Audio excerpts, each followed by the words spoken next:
우리에게 주시는 하나님의 말씀은 이사야서 4장 2절부터 5절까지 말씀인데 우리 한 목소리로 같이 봉독하겠습니다. 그날에 여호와의 싹이 아름답고 영화로울 것이요 그 땅의 소사는 이스라엘의 피난한 자를 위하여 영화롭고 아름다울 것이며 시온에 남아있는 자 예루살렘에 머물러 있는 자 곧 예루살렘 안에 생존한 자 중 기록된 모든 사람은 거룩하다 칭함을 얻으리니 이는 주께서 심판하는 영과 소멸하는 영으로 시온의 딸들의 더러움을 씻기시며 예루살렘의 피를 그 중에서 정결하게 하실 때가 됨이라. 여호와께서 거하시는 온 시온산과 모든 지폐 위에 낮이면 구름과 연기 밤이면 화염의 빛을 만드시고 그 모든 영광 위에 덮개를 두시며 또 초막이 있어서 낮에는 더위를 피하는 그늘을 지으며 또 풍우를 피하여 숨는 곳이 되리라. 아멘. 오늘 저와 여러분이 함께 읽었던 이사야서 4장 2절은 그날에라고 하는 말로 시작되고 있죠. 이사야서 1장부터 4장까지의 그날에라고 하는 표현이 모두 7번 나오는데 오늘 본문에 있는 것이 7번째 나오는 그날에입니다. 그 중에 6번은 하나님께서 심판하신 것과 관련해서 부정적인 의미로 사용되는 그날에죠. 그리고 오늘 본문에서는 회복과 관련된 긍정적인 의미로 사용되는 그날에입니다. 이사야서 2장 11절에 보면 그날에 눈이 높은 자가 낮아지며 교만한 자가 굴복될 것이다 라고 선언되고 있고 2장 17절에 보면 그날에 자고한 자는 굴복되고 교만한 자는 낮아질 것임이라 선언됩니다. 그리고 2장 20절에서는 사람이 자기를 위하여 경배하려고 만들었던 은 우상과 금 우상을 그날에 두더지와 박쥐에게 던지게 될 것이다 선언되고 있고 3장 7절에서는 그날에 우리의 지도자가 되어달라는 부탁을 받은 사람들이 소리를 높여 이르기를 너희는 나를 백성의 통째로 삼지 말라라고 선언하게 된다라고 이야기하고 있습니다. 그리고 이제 3장 18절에 오면 주께서 그날에 그들이 장식한 발목고리와 머리에 망사와 반달 장식 등을 제할 것이다 선언되고 있고 그리고 이제 이사야서 4장 1절에 보면 그날에 7 여자가 나 한 남자를 붙잡고 우리의 남편이 되어달라고 애걸복걸하는 일이 일어날 것이다 선언되고 있죠. 이 6번의 경우를 다 보면 부정적인 면이 강조되는 과정 가운데 그날에라고 하는 말이 사용되고 있음을 보게 됩니다. 하지만 오늘 보면 이사야서 4장 2절은 그와는 정반대로 긍정적인 면이 강조되는 표현으로 그날에라고 하는 말이 등장하고 있습니다. 이사야서 4장 2절은 이렇게 되어 있죠. 그날에 여호와의 싹이 아름답고 영화로울 것이요 그 땅의 소사는 이스라엘의 피난한 자를 위하여 영화롭고 아름다울 것이며. 왜 그날에 행해질 하나님의 심판 선언과 함께 그날에 행해질 하나님의 회복과 생명의 역사가 이렇게 선포되고 있는 것일까요? 그것도 그냥 한 절밖에 차이가 안 나는 이런 상황 가운데 그런 일이 있는 것일까요? 그것은 하나님이 이스라엘 백성들을 심판하시는 이유가 그저 매를 때리는 데 있지 않다는 것입니다. 매를 때리는 데 목적이 있다면 하나님이 깡패죠. 그죠? 하나님 그런 하나님이 아니시라는 것입니다. 매를 때리시는 이유는 정결하게 하고 새롭게 하고 거룩해 하려고 하는데 목적이 있다는 것이죠. 마치 부모가 아이들을 혼낼 때에 그런 마음과 그런 생각을 가지고 그렇게 야단치고 하는 것처럼 하나님도 그렇게 하신다는 겁니다. 예레미야 3장 32절 33절은 우리 하나님이 어떤 분이신지에 대해서 이렇게 말씀합니다. 그가 비록 근심하게 하시나 그의 풍부한 인자심에 따라 긍휼히 여기실 것입니다. 주께서 인생으로 고생하게 하시며 근심하게 하심은 본심이 아니시로다. 예레미야 애가가 어떤 성경입니까? 예루살렘이 이렇게 불타고 망하고 모든 것 다 빼앗기고 이런 상황 가운데서 정말 애제라 통제라 울면서 그렇게 기록한 그런 성경인데 바로 이런 말씀이 나오는 것입니다. 하나님께서는 종종 주의 백성들에게 고난을 허락하시고 어려움을 허락하신 이유는 그걸 통해서 하나님께 돌이키게 하시기 위함이고 그걸 통해 하나님이 누구시며 어떤 분이신지 알게 하시기 위함이고 그걸 통해 하나님과 친밀한 관계 가운데 거하도록 하기 위함인 것입니다. 그러므로 하나님의 백성된 저와 여러분이, 하나님의 자녀된 저와 여러분이 어느 상황, 어떤 처지에 놓여졌을 때 늘 우리는 기억해야 하는 것이 무엇인가? 하나님이 이런 마음을 가지고 우리를 바라보고 계시고 우리에게 이 모든 상황들을 허락하고 계시다고 하는 것을 놓치지 말아야 한다는 것입니다. 우리가 이미 살펴보았던 것처럼 이스라엘은 총체적으로 부패한 상태에 빠져 있습니다. 하나님의 진노로 인해 멸절되는 것 이외에는 선택의 여지가 없을 만큼 죄가 만연한 상태 가운데 처해 있습니다. 그렇다면 이런 그들을 하나님께서는 무엇으로 회복하실 수 있을까요? 이런 더럽고 취악하고 죽어마땅한 죄인들에게 회전하는 그림자조차 없으실 정도로 정결하시고 거룩하신 하나님께서 어떻게 용서를 베푸시고 긍휼을 베푸시고 복된 미래를 허락하실 수 있을까요? 오늘 본문은 여호와의 싹을 통하여 하실 것이다 라고 선언되고 있습니다. 오늘 본문 이사야서 4장 2절 말씀인데 한번 다시 읽어보겠습니다. 2절입니다. 그날에 여호와의 싹이 아름답고 영화로울 것이요 그 땅의 소사는 이스라엘의 피난한 자를 위하여 영화롭고 아름다울 것이며. 1절에 보면 아주 절박한 슬픈 현실, 절망과 한숨의 현실이 이야기했던 그날에와 여기 2절에서 희망과 기쁨과 환희와 찬송이 저절로 나올 수밖에 없는 상황으로의 반전을 이야기하는 그날의 사이에는 시간적인 차이가 전혀 없습니다. 어떤 과도기가 있다든지 어떤 발전하는 과정이 있다든지 이런 게 전혀 없습니다. 그야말로 느닷없이 선포되는 소망의 메시지가 2절 말씀이라는 것입니다. 절망의 메시지가 즉각적으로 소망의 메시지로 바뀝니다. 눈물과 근심이 환희와 기쁨으로 바뀌어버립니다. 뭘 통해서 그렇게 된다고요? 여호와의 싹을 통해 그렇게 된다라는 것입니다. 자, 그렇다면 여기 나오는 여호와의 싹이 누구를 가리키는가 혹은 무엇을 가리키는 것일까요? 두 가지 해석이 가능합니다. 1차적으로는 바벨론 포로 이후에 회복될 하나님의 영광스러운 백성 공동체를 말하는 것이죠. 처음에는 싹처럼 연약하고 아무것도 아닌 것 같지만 하나님께 그들을 돌보시고 인도하신다라고 하는 말씀을 주고 계신 것입니다. 그리고 2차적으로는 장차 오셔서 참 이스라엘을 회복하실 분, 메시아 되신 우리 주 예수 그리스도를 그렇게 말씀하고 있는 것입니다. 자, 그런데 종종 이 여호와의 싹이라고 하는 표현은 메시아를 상징할 수 없다라고 주장하는 분들이 있습니다. 왜냐하면 성경에서 여호와의 싹이라고 하는 표현은 다른 곳에서는 전혀 나오지 않고 오직 이곳에서만 딱 한 번 등장하고 있기 때문입니다. 여기 싹이라고 하는 이 말은 가지라고도 번역이 가능한 단어입니다. 대부분의 성경들을 보면 이새의 줄기, 이새의 뿌리에서 나는 싹등으로 표현되고 있는데 오늘 이사야서 4장 2절에는 여호와의 싹으로 표현되고 있다라는 것이죠. 이사야서 11장 1절에 보면 이새의 줄기에서 한 싹이 나며 그 뿌리에서 한 가지가 나서 결실할 것이다 라고 표현되고 있어요. 이사야서 11장 10절에는 이새의 뿌리에서 한 싹이 나서라고 표현되고 있습니다. 예레미야 23장 5절에는 내가 다윗에게 한 의로운 가지를 일으키리니 라고 하는 표현이 나오고 있고 또 예레미야 33장 15절에는 내가 다윗에게 한 의로운 가지를 나게 하리니 라고 표현이 되고 있습니다. 스가랴서 3장 8절과 6장 12절에도 내 종 싹 또는 싹이라 이름하는 사람이라는 표현이 나옵니다. 스가랴서 3장 8절에 보면 이런 말씀이 있어요. 대제사장 여호수아야 너와 내 앞에 앉은 내 동료들은 내 말을 들을 것이니라. 이들은 예표의 사람들이라. 내가 내 종 싹을 나게 하리라. 자, 이런 말씀들을 종합해 보면 오늘 본문 이외의 다른 구약 성경에서는 여호와의 싹이라고 하는 표현이 전혀 나오지 않고 있어요. 그래서 학자들 중에는 이 표현을 메시아로 보아서는 안 된다라고 이야기하는 사람들이 있게 되는 것입니다. 하지만 그럼에도 불구하고 저는 여호와의 싹을 오실 메시아로 보는데 아무런 문제가 없다고 생각합니다. 물론 그것은 저 혼자만의 고집스러운 그런 주장은 아닙니다. 기원전 2세기에 사용된 것으로 알려진 히브리어 구약 성경을 아람어로 번역한 그 번역본 중에 탈굼 성경이라고 하는 것이 있습니다. 그 탈굼 성경이 그것을 지지하고 있습니다.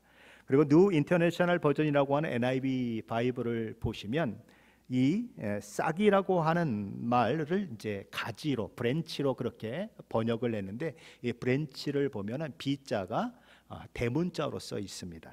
그리고 이 뉴 아메리칸 스탠다드인 NAS 바이블도 보면 그렇게 브랜치라고 하는 말에 B가 대문자로 쓰여 있습니다. 보통 그냥 브랜치 오브 로드 그러면 로드는 대문자로 기록이 되지만 브랜치는 소문자로 기록이 돼야 맞거든요. 그런데 대문자로 기록하고 있죠. 그러니까 메시아를 가리키는 말로 그렇게 번역하는 성경들이 있는 것입니다.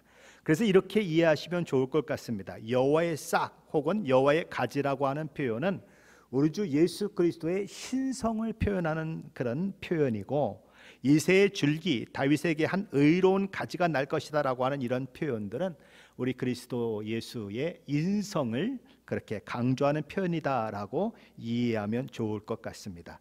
여기 사용되는 가지라고 하는 이런 표현은 다른 말로 표현한다면 가문 이렇게 표현될 수 있습니다. 이새의 줄기, 이새의 가문에서 이렇게 생각하면 될 것 같습니다. 자, 그런데 그날에 어떤 일이 있다는 말입니까? 오늘 성경은 그날에 여호와의 싹이 아름답고 영화로울 것이요 라고 말씀합니다.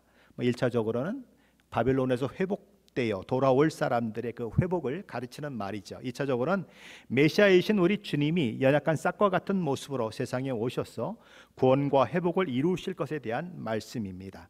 우리 인간의 죄는 취약하고 더러운데 이 땅에 오시는 메시아는 아름답고 영화로울 것입니다 라고 이야기하는 것이죠. 우리 개역개정 성경이나 여러 가지 성경들을 보면 그냥 아름답다, 영화롭다 이렇게 딱 두 가지 동사로 표현해내고 있습니다. 그런데 사실 원문으로 보면 동사가 4개가 반복되고 있습니다. 근데 워낙 비슷하기 때문에 우리 개역 한글이나 개역 개정 성경 같은 경우는 그냥 아름답다, 영화롭다 두 가지로 그러니까 4개를 2개로 압축을 시켜 놨습니다. 원문에 보면 첫째는 광채 혹은 영광으로 번역되는 잽이라고 하는 그런 단어가 나옵니다. 둘째는 명예나 존귀 혹은 영광 등으로 번역되는 카도드라고 하는 단어가 나옵니다. 셋째는 고상함이나 탁월함 또는 위엄 등으로 번역되는 가온이라고 하는 단어가 나와요. 그리고 넷째는 장식 혹은 광채 혹은 화려함 등으로 번역되는 디프에레트라고 하는 단어가 나옵니다. 이렇게 4개의 단어가 나오는데 우리말 성경들 이런 것들은 2개의 단어로 번역을 했다는 것이죠. 그만큼 그렇게 하나님의 싹으로 오시는 우리 주님이 영광스럽고 존귀하고 위엄이 있으시고 광채를 가진 분이라고 하는 것을 4개의 거의 비슷한 의미를 가진 단어를 통해서 강조하고 있는 것입니다. 이사야서 9장 6절 말씀은 바로 오늘 여기에 나오는 이 말씀을 이런 식으로 표현을 하고 있습니다. 이는 한 아기가 우리에게 낳고 한 아들을 우리에게 주신 바 되었는데 그의 어깨에는 정사를 메었고 그의 이름은 기묘자라 모사라 전능하신 하나님이라 영존하신 아버지라 평강의 왕이라 할 것임이니라. 어린아이로 태어나는 모습은 싹과 같은 모습이죠. 그런데 그분이 성자 하나님이시다. 영광과 존귀와 모든 것들을 다 가지고 있는 분이시다라고 이야기하는 것입니다. 아름다움이라고는 전혀 없는 영화로움이라고는 전혀 없는 온 인류에게 죄사함과 칭의를 얻게 하실 분이시 누구신가? 하나님의 자녀가 되게 하시고 영광과 지혜를 누리게 하실 분이 누구신가? 바로 연약한 싹의 모습으로 오시는 우리 주님이시다라는 것입니다. 그분은 그렇게 연약한 인간의 모습으로 이 땅에 오시지만 공의로 정의로 온 세상을 다스릴 성자 하나님이시다. 이사야 선지자는 이사야서 2장에서 인간이 스스로 아름다워지고 영화로워지려는 모든 노력이 얼마나 허탄한 것인가, 쓸데없는 것인지에 대해서 이야기를 했었습니다. 그리고 3장에서는 시온의 딸들이 자신을 꾸미고 가꾸지만 결국 그들의 노력은 헛된 결과로 끝날 것이고 아름다움이 추하고 더러운 곳으로 바뀔 것이다 라고 선포했습니다. 그런데 여기 메시아는 아름다움과 영화로움을 가진 자로 선포되고 있는 것입니다. 무슨 얘기를 하고 싶은 것일까요? 바로 예수 그리스도 그분만이 참된 아름다움과 참된 영화로움을 가지신 분이시고 그분만이 인류에게 참된 아름다움과 참된 영화로움을 선사하실 수 있는 분이시다라고 하는 것을 이야기하고 싶은 것입니다. 세상에는 신이라고 불리우는 수도 없이 많은 신들이 있습니다. 세상에는 인간을 행복하게 할 수 있다라고 하는 많은 존재들이 그렇게 존재하고 있습니다. 하지만 그 모든 것들은 존재 자체가 아름다움이나 영화로움이 없어요. 그렇기 때문에 우리에게 영화로움과 아름다움을 선사할 수 없다는 것입니다. 오직 우리 주 예수 그리스도만이 온 인류의 죄를 사하시는 분이시고 의롭게 하시는 분이시고 거룩게 하시는 분이시고 하나님과 원수된 자를 하나님과 화목하게 하는 일을 만드시는 분이시고 사탄의 자녀를 하나님의 아들과 딸이 되게 하실 수 있는 분이시다라는 것입니다. 자, 그럴 때 우리가 하나님 앞에 아름답고 영화로운 사람이 될 수 있는 것이지요. 죄 없다, 의롭다 칭함받은 주의 자녀들만이 하나님 앞에 그렇게 영화롭고 아름다운 존재가 될 수 있는 것입니다. 스바냐서 3장 17절에는 그런 죄사함 받고 의롭게 되어 하나님의 자녀된 자들에 대한 하나님의 기쁨이 이렇게 표현이 되고 있습니다. 너희 하나님 여호와가 너희 가운데 계시니 그는 구원을 베푸실 전능자시라. 그가 너로 말미암아 기쁨을 이기지 못하시며 너를 잠잠히 사랑하시며 너로 말미암아 즐거이 부르며 기뻐하시리라 하리라. 오직 성부 하나님께서 보내신 성자 하나님만이 성육신하시고 십자가에서 대신 죽으신 우리 주 예수 그리스도만이 인간을 구원하여 죄 없는 의로운 자로 하나님 앞에 아름답고 영원한 존재로 서게 하실 수 있다라는 것입니다. 오늘 보면 이사야서 4장 2절 하반절 그 사실을 이렇게 표현합니다. 그 땅의 소사는 이스라엘의 피난한 자를 위하여 영원하고 아름다울 것이며. 그러게 에드워드 제이 영이라고 하는 학자는 그의 책 이사야서 주석에서 오늘 보면 이사야서 4장 2절 말씀의 뜻을 이렇게 풀어서 이야기를 하고 있습니다. 이스라엘의 피난한 남은 자를 위하여 여호와의 싹이 아름답고 영화로울 것이며 또한 이스라엘을 피난한 자들을 위하여 그 땅의 소사는 아름답고 영화로울 것이다. 바벨론 포로기 이후에 남은 자가 구원을 얻게 될 것이고 우리 주 예수 그리스도로 말미암아 남은 자들이 구원을 얻게 될 것이다라고 이야기하고 있는 것입니다. 자, 여호와의 싹인 우리 주님이 이 땅에 오시면 그럼 제일 먼저 일어나는 일은 무엇일까요? 주의 백성들이 거룩하게 되는 일이 일어난다라고 오늘 본문은 얘기합니다. 3절인데 한번 같이 읽어볼까요? 3절입니다. 시온에 남아있는 자, 예루살렘에 머물러 있는 자, 곧 예루살렘 안에 생존한 자 중 기록된 모든 사람은 거룩하다 칭함을 얻으리니. 누가 거룩하다고 칭함을 얻게 됩니까? 첫째는 시온에 남아있는 자가 얻게 된다라고 이야기합니다. 그럼 시온에 남아있는 자는 어떤 자들일까요? 예레미야 선지자는 어떻게 하라 그랬죠? 남유다가 바벨론에 의해서 망하게 될 것이니까 어떻게 하라고요? 바벨론에게 항복해라. 그래서 그렇게 얘기를 했습니다. 그리고 바벨론의 포로로 잡혀가는 그 일에 순순히 잡혀가라 그렇게 이야기를 했습니다. 그러면 여기 시온에 남아있는 자라고 하는 얘기는 하나님의 말씀을 어기고 그냥 시온에 남아있는 그런 사람들을 이야기하는 것이 아니고 하나님이 남겨주신 자들을 이야기하는 것입니다. 그런 자들이 거룩하다 칭함을 받는다는 것입니다. 사도 바울은 로마서 9장 27절에서 이사야서를 인용해서 이렇게 선포합니다. 이스라엘 자손들이 수가 비록 바다의 모래 같을지라도 남은 자만 구원을 받으리니. 자, 둘째로 예루살렘에 머물러 있는 자, 곧 예루살렘 안에 생존한 자 중에서 이름이 기록된 모든 사람이 바로 거룩함을 얻게 될 것이다 라고 이야기합니다. 어떤 사람이요? 이름이 기록된 사람이, 생명책에 그 이름이 기록된 자들이 거룩하게 된다라고 이야기합니다. 요한계시록 20장 12절로 15절 말씀에 보면 마지막 심판 때에 있을 일에 대해서 이렇게 말씀합니다. 또 내가 보니 죽은 자들이 큰 자나 작은 자나 그 보좌 앞에 서 있는데 책들이 펴 있고 또 다른 책이 펴졌으니 곧 생명책이라. 죽은 자들이 자기 행위를 따라 책들에 기록된 대로 심판을 받으니 바다가 그 가운데에서 죽은 자들을 내주고 또 사망과 음부도 그 가운데서 죽은 자들을 내주매 각 사람이 자기의 행위대로 심판을 받고 사망과 음부도 불못에 던져지니 이것은 둘째 사망 곧 불못이라. 누구든지 생명책에 기록되지 못한 자는 불못에 던져지리라. 누가 사탄과 그 짐승과 거짓 선지자들과 사망과 음부가 불못에 던져지는 마지막 심판 때에 불못에 던져지지 않고 영생에 참여하게 될까? 생명책에 기록된 자들이다 라고 얘기합니다. 대학에 들어가려면 합격자 명단에 있어야 하는 것처럼 하나님 나라에 들어가려면 영생을 누리는 자가 되려면 생명책에 그 이름이 기록되어 있어야 한다는 것입니다. 자, 그렇다면 생명책에 그 이름이 기록되어서 거룩하다 칭함을 받은 자들은 어떻게 그런 복된 은혜의 자리에 있게 되는 것일까요?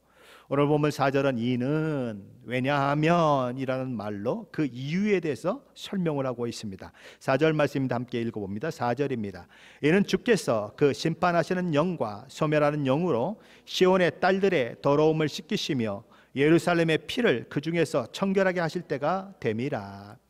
현대인의 성경은 이렇게 번역을 했습니다. 여호와께서 심판하고 소멸하는 영으로 예루살렘의 더러움을 씻어버리고 그곳에 뿌려진 죄악의 피를 정결하게 하실 것이다.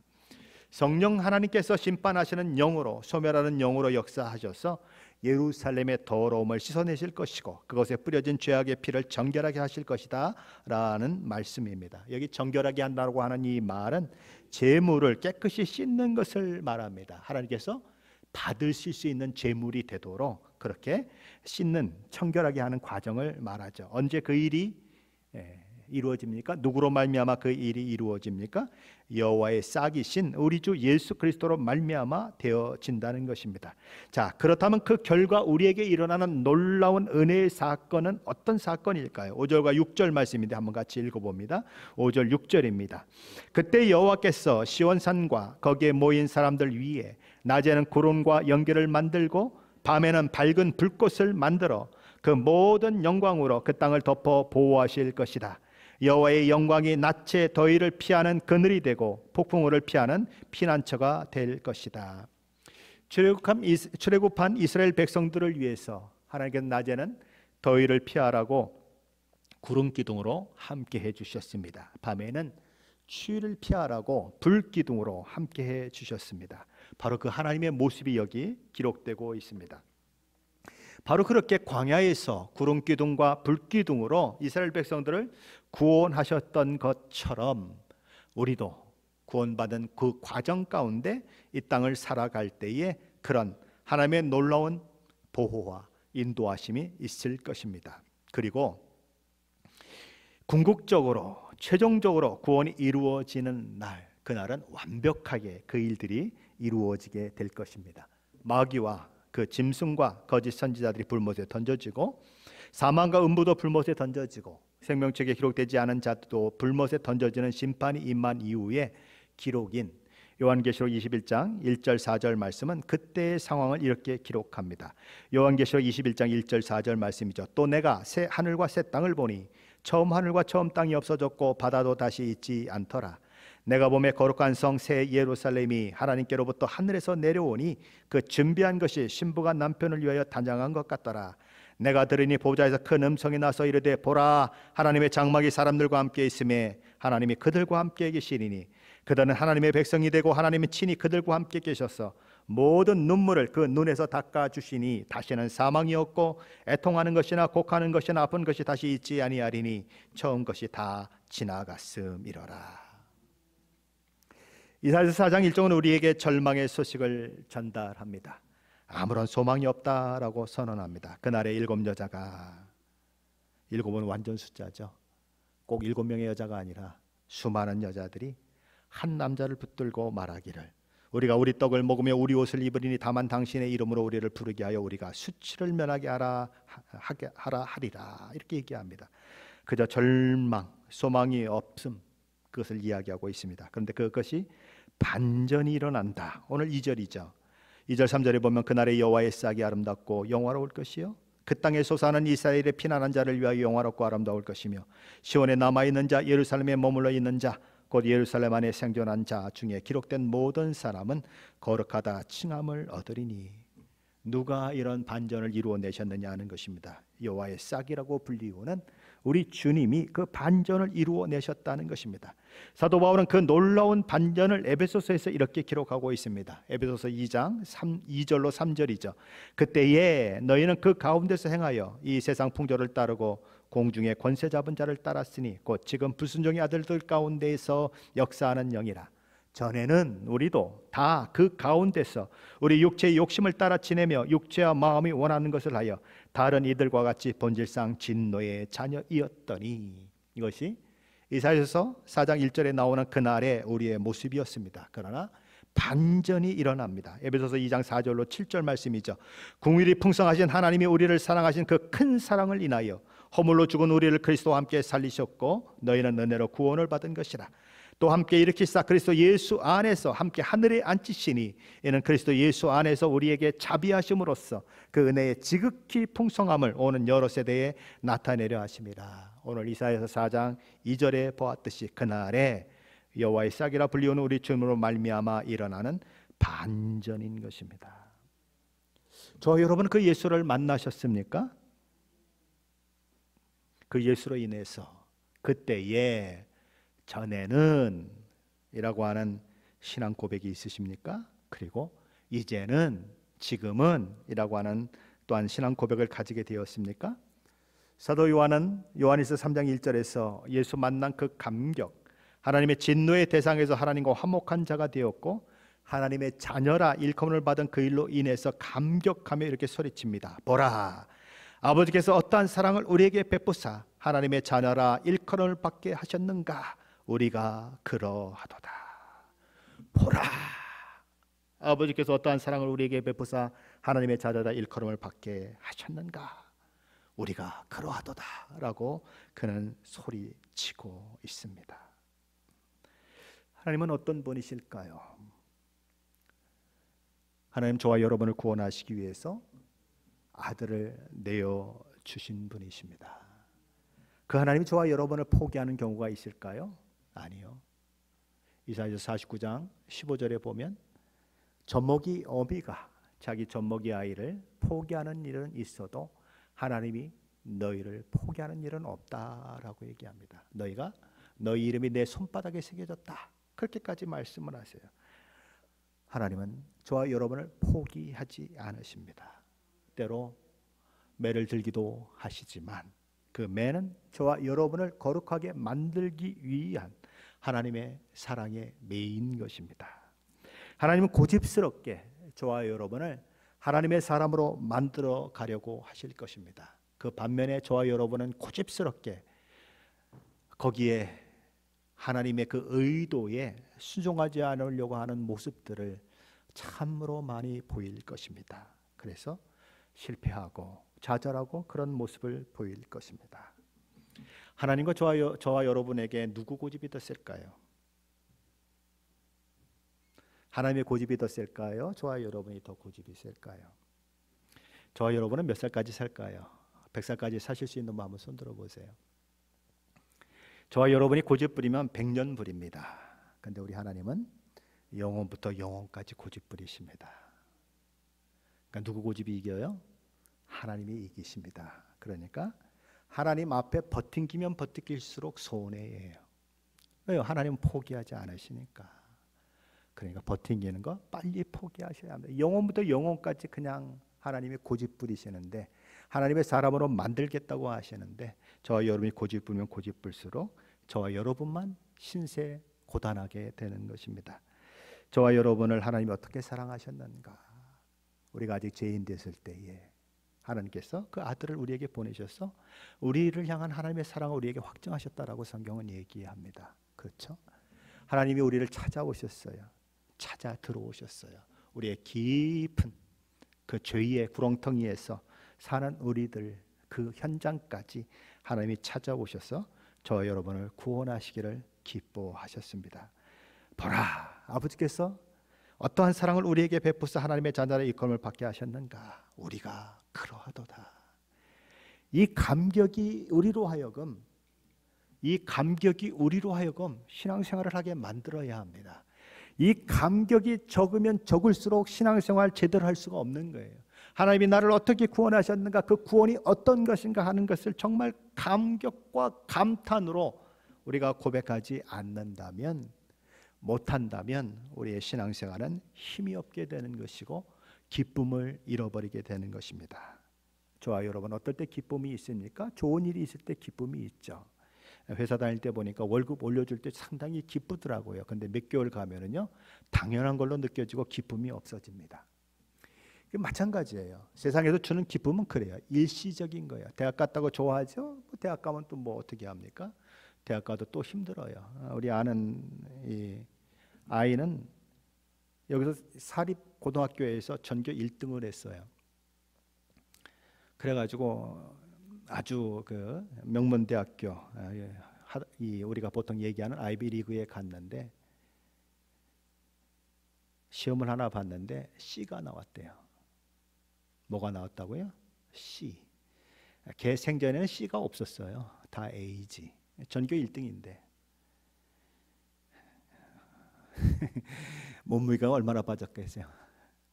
얼마나 잠을 못 잤겠어요? 잠이 안 온대요. 너무 화가 나가지고. 내 생전에 C가 뭐냐? 잠이 안 오더래. 그래서 막 10파운드, 15파운드 막 빠지면서 밤을 지새우면서 공부를 해가지고 결국은 따라잡는 그런 모습들이 있어요. 자, 그렇게 명문대학교 들어가도 잘 안 되는 거예요. 명문대학교 졸업하면 늘 행복하고 늘 기쁠까요? 안 되는 것입니다. 그것은 끊임없이 마치 소금물을 먹는 것처럼 우리를 이렇게 유혹하는 것들이에요. 그러나 하나님이 주시는 기쁨이 우리에게 부어졌을 때에 그 기쁨은 누구도 빼앗을 수 없고 누구도 가져갈 수 없는 것입니다. 그런 기쁨이 저와 여러분 가운데 있으셔서 우리 인생 살아가는 모든 그 상황들 속에서 기쁨을 잃어버리지 않는 저와 여러분 되시길 예수 그리스도 이름으로 간절히 축원합니다.